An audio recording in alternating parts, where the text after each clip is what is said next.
میں نے کیا ہے، میں نے BCom کرنے کے بعد PG کیا craft management and entrepreneur leadership programme. During that میں نے 3 months کا ریوائول پروجیکٹ کیا جس میں بہت اچھی کامیابی ملی. لیکن اس کے بعد جب اپنا سیٹ اپ کیا میں نے یہ انٹرپرائز کھولی انکریڈیبل کشمیری کرافٹس کے نام سے. پھر اس میں یہ جو ریوائول آف نمدہ تھا ایک چیلنجنگ پارٹ تھا یہاں کشمیر میں، کیونکہ ہینڈی کرافٹ میں موسٹلی یہاں اب بچے کوئی بھی نہیں جاتا ہے.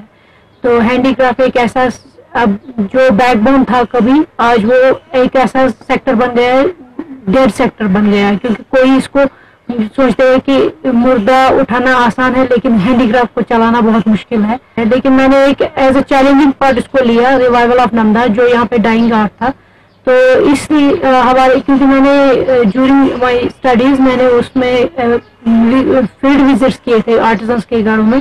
تو میں نے پورا SWOT انالیسس کیا تھا کہ ان کے کیا اس کرافٹ کی جو اسٹرینتھ ہے وہ کیا ہے، اور اپارچونیٹیز کیا ہے، تھریٹس کیا ہے، اور یہی سب میں نے اس کو اوور آل کر کے پھر دیکھا کہ فیزیبلٹی ہے اس میں. تو لیکن شکر الحمدللہ کہ مجھے بہت اچھا ریسپانس ملا.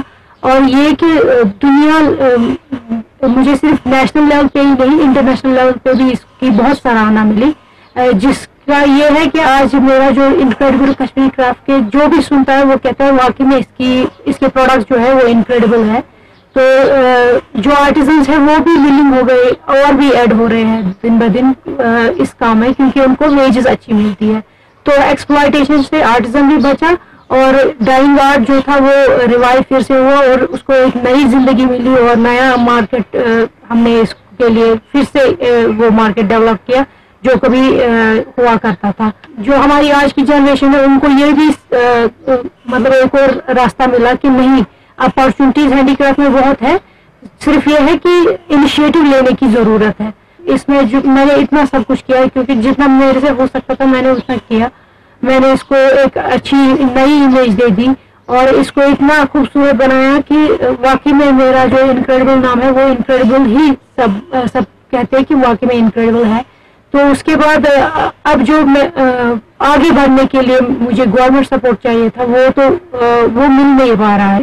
نئی یہ جو یوتھ ہے جو اس میں آ رہے ہیں ان کو اپریشیٹ کرنے کے بجائے ان کو ڈیگریڈ کیا جاتا ہے. جیسے مجھے US نے نامنیٹ کیا تھا، انہوں نے سٹیزن شپ ایلیجبلٹی سرٹیفکیٹ بھی پرووائڈ کی تھی، لیکن میں نے پھر بھی اس کو ریجیکٹ کیا تاکہ میں کشمیریوں کے لیے کچھ کر سکوں. کوئی ہیلپ کے لیے آگے نہیں آتا ہے، تو وہ پرابلم ہو رہی ہے. پورا سیٹ اپ اس کا جو ہونا چاہیے تاکہ یہ ڈائنگ آرٹ جو میں نے ریوائو کیا ہے، کیونکہ یہ انسان آج ہے کل نہیں ہو سکتا، لیکن یہ ہے کہ اگر ہم سماج کو کچھ دینا چاہتے ہیں تو اس میں گورنمنٹ کو بھی آگے آنا چاہیے. وادی کشمیر کی دم توڑتی نمدہ صنعت کو نئی روح پھونکنے اور اسے نہ صرف ملک کی بلکہ بین الاقوامی سطح پر ایک الگ پہچان دلوانے کے لیے عارفہ نے ایک اہم رول ادا کیا ہے، اور عارفہ کی اس قابلیت اور ہمت کی ہر طرح سے پذیرائی حاصل ہو رہی ہے. تاہم اب یہ ذمہ داری عائد ہوتی ہے سرکار اور محکمہ ہینڈی کرافٹس کی کہ وہ اس طرح کے ہنرمندوں کو حوصلہ دیں. پرویز الدین، PTV بھارت، سری نگر.